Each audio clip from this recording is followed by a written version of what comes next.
Hello everybody and welcome back to a brand new video. So in this episode of 5-Minute Java, I will be going over constructors. Constructors are a very important part of a class, especially if you want to create objects with that class. And just quickly, before the video starts, I just want to remind you to subscribe for more Java and programming videos, as well as just regular tech videos. Subscribing really helps the channel, and if I get to 5,000 subscribers by the end of 2021, I'll be doing a giveaway, so be sure to subscribe so you can enter into that. Anyway, let's get started. So a constructor, like I said, is what allows you to create an object of a class. An important part of the constructor is defining the instance variables. So this is a class I created just called person, and some instance variables you might want to have.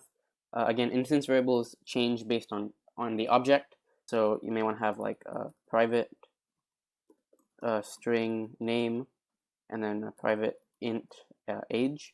So those are just two of many examples you can do. And then your constructor, which is the main focus of the video, is how to create an object of the class. So if you want to create a new person object, I know that sounds a bit weird, but in the way Java looks at it is it's a person object. The way you create a constructor is you say public, and then the name of the class, so person, and then take in whatever parameters you need.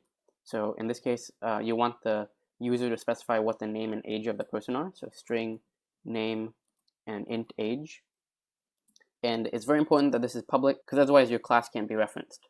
And now in the constructor, you do anything you need to do to create a new person object or create a new class object. And one very important part of that is assigning these variables that you got as parameters to the instance variables so that they can be used throughout the class. And so to do that, if they have the same name, you have to do this.name or this.whatever the variable is equals a name. So this means that this.name right here refers to this right here, and this refers to this. And you would do the same thing for age. So this.age equals age. Or if you just change this to like n instead of name, you could just say name equals n.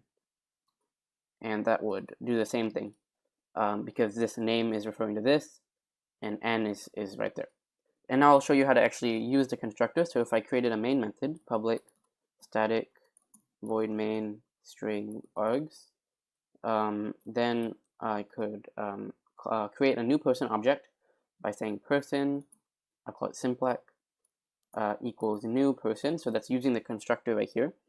And then I can have the name, so I'll say Simplech, and for age I'll just say 0. And so I have met the criteria of a string and an integer. And you can also have multiple constructors. So if I want to have another constructor that is just a name, so public person is string name and no age, I still have to find a value for both of these instance variables, but you can say this.name equals name and just say age equals 50 just as a default, and then change it later with the setter method or something like that. And so I can also use that constructor. I can say person not Simplech equals new person not Simplech and no age, and that still works. But be careful, because if you do something like person not person equals new person and then don't do anything, then you're going to get an error because there's no valid constructor that has no parameters. So yeah, that's just a quick introduction into constructors. I hope you found this video helpful. If you did, make sure to subscribe for more Java and programming videos. Thank you for watching, and I'll see you in the next video.